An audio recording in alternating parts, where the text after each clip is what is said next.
Hello guys, welcome to our channel. তো আজকেও একটা তোমাদের সঙ্গে একটা মিনি ব্লগ নিয়ে চলে এসেছি।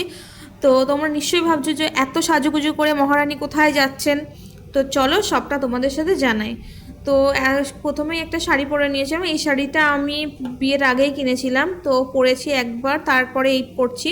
সুন্দর করে সিম্পলভাবে সেজে নিয়ে চলে যাচ্ছিলাম একটা জায়গায়, সেটা তোমাদের সঙ্গে শেয়ার করবো। যাচ্ছি একটু শপিংয়ে। তো দেখো সুন্দর করে সেজে নিয়ে বাপন ওইদিকে তাড়াহুড়ো দিচ্ছিল।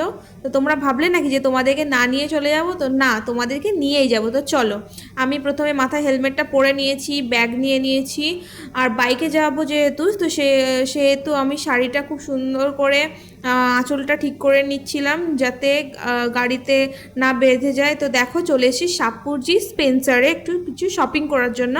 আমরা প্রায় আসি, তো আবারও চলে এসেছিলাম স্পেন্সারে শপিং করার জন্য। বাপন এখানে বাইকটা রেখে দিয়েছিল, তারপর আমরা ভিতরে এসে কিছু শপিং করে বিল করে সব কিছু নিয়ে চলে গেছিলাম আমাদের একটা কাকুর বাড়ি। খাওয়া দাওয়া করছিলাম, খেয়ে নিয়ে বাড়ি যাবো বলে তৈরি হয়েছিলাম। তো এই আজকের মতো এটুকুই। তো অন্য একটা মিনি ব্লগ নিয়ে তোমাদের সাথে আবার শেয়ার করবো। টাটা।